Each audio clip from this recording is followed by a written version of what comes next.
তো আজকের পর থেকে একটা চারা গাছও আর এই সমস্যায় মারা যাবে না। ফার্স্ট আর সেকেন্ড স্টেজ দু ধরনেরই ব্যবস্থাপনা আমরা জেনে নিয়েছি। হাই ফ্রেন্ডস, কেমন আছো তোমরা? Welcome to unbound life. দেখো এই জবা ফুলটা কত সুন্দর রং, তাই না? এটা কিন্তু দেশি জবা। এর একটা পাপড়িতেই দেখো দুটো করে কালার, এক সাইডে পিঙ্ক আর এক সাইডে রয়েছে হোয়াইট। একই সাথে দুটো কালার হওয়াতে এই ফুলগুলো এত সুন্দর, এত অ্যাট্রাকটিভ। তো চলো এবারে আজকের আলোচ্য বিষয়ে যাওয়া যাক। আজকে আমি তোমাদের কিছু লঙ্কা গাছ দেখাবো, যেটা আমি বসিয়েছিলাম বীজ থেকে চারা করে। কিন্তু এই 2-3 দিন বৃষ্টি হলো একটানা, আর বৃষ্টি হলে কিছু সময় তো অপেক্ষা করতেই হয়, অন্ততপক্ষে বৃষ্টিটা থামা পর্যন্ত। কারণ বৃষ্টির মধ্যেই যদি ফাঙ্গিসাইড বা পেস্টিসাইড দিই তাতে তো কিছু লাভ হবে না, কারণ সেগুলো তো বৃষ্টিতে ধুয়েই যাবে। তো 2-3 দিন একটানা বৃষ্টি হলো, আর তাতে দেখো আমার গাছগুলোর কি পরিস্থিতি হয়েছে। এগুলো আমার খুব শখের চারা গাছ। আমি অনেক কষ্ট করে বোম্বাই লঙ্কা জোগাড় করেছিলাম, তারপরে তার বীজ থেকেই চারা গাছগুলো বানিয়েছিলাম। কিন্তু দেখো এখন কি পরিস্থিতি হয়েছে। এই গাছের গোড়ার দিকটা দেখো একটু কালো হয়ে গেছে, কালো হয়ে শুকিয়ে গেছে। এই যে দেখো এর উপরের অংশটা দেখো কতটা থিক, আর এই অংশটা দেখো কেমন সরু হয়ে গেছে। তো গাছে তো সমস্যা হয়েছে। আমি ভাবলাম তোমাদের এগুলো দেখিয়ে দিই, কারণ তোমাদেরও এরকম হতেই পারে।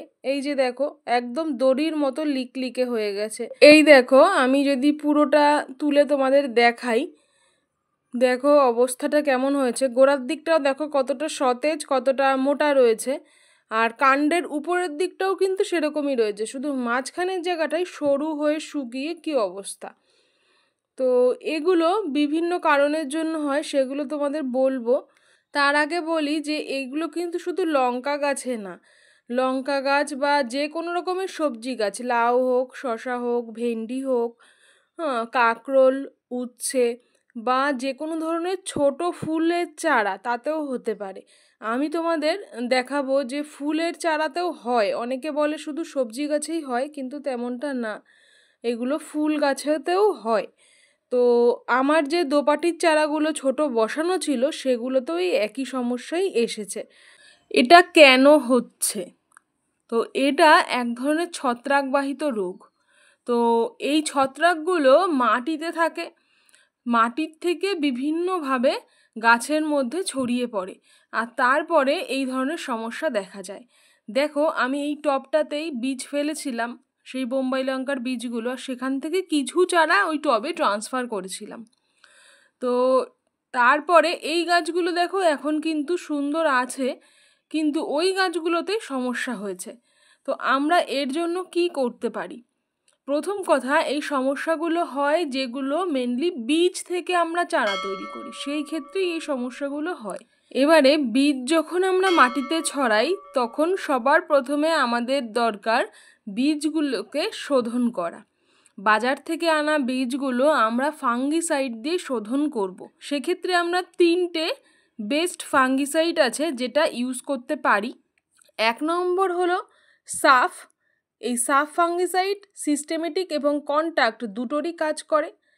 আর একটা হলো ব্যাভিস্টিন, আর একটা হলো ব্লাইটক্স 50W।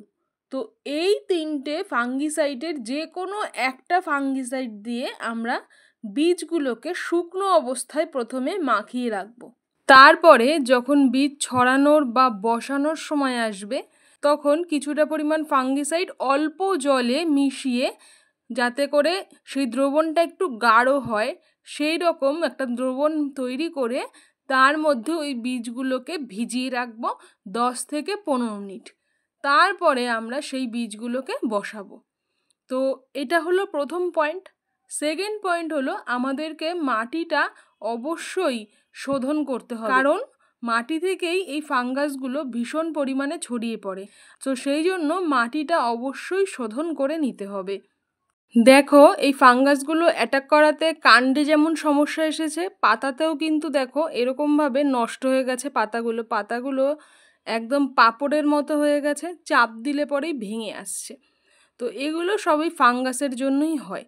তো মাটি আমরা কিভাবে শোধন করব?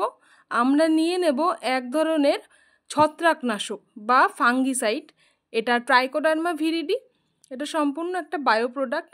এটা আমরা মাটিতে পরিমাণ অনুযায়ী ব্যবহার করব, মানে যতটা মাটি নেব সেই অনুযায়ী আমরা ব্যবহার করব। তবে যদি একটু বেশি পরিমাণেও ব্যবহার করে ফেলি তাতেও কোনো সমস্যা হবে না, কারণ এটা বায়ো প্রোডাক্ট।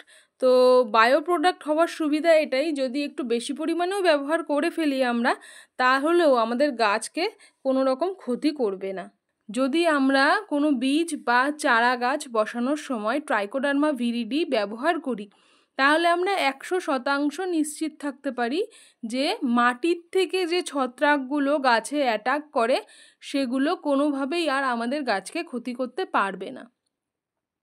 তো আমিও কিন্তু মাটির মধ্যে মিশিয়েই বসিয়েছিলাম, কিন্তু গাছগুলো এতই ছোট, হয়তো তার এফেক্ট হতে কিছুটা সময় লেগেছে। আর তার মধ্যে টানা 3 দিন যেহেতু বৃষ্টি হয়েছে, তার জন্য গাছটা আর ঠিকভাবে সারভাইভ করতে পারলো না।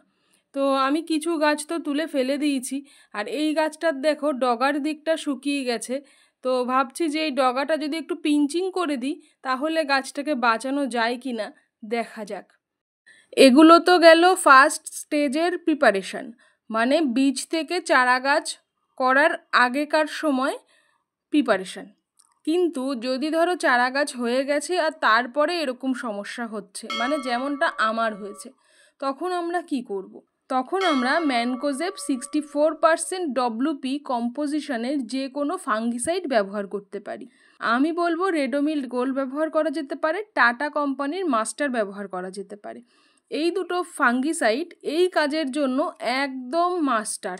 তো সুতরাং আমরা এই ফাঙ্গিসাইড ব্যবহার করব। কতটা পরিমাণে ব্যবহার করব? আমরা 1 গ্রাম 1 লিটার জলে মিশিয়ে ব্যবহার করব।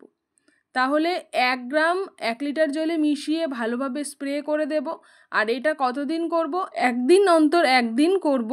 আর এটা মিনিমাম আমরা 2 সপ্তাহ চালিয়ে যাব, যাতে করে গাছে এই অ্যাটাকের সম্ভাবনা আর না থাকে।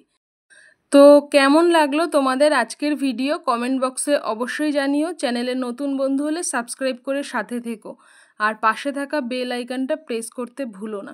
বন্ধু বান্ধবদের সাথেও এই ভিডিওগুলো যত সম্ভব শেয়ার করে দিও। আজ তাহলে আসি, ভালো থেকো।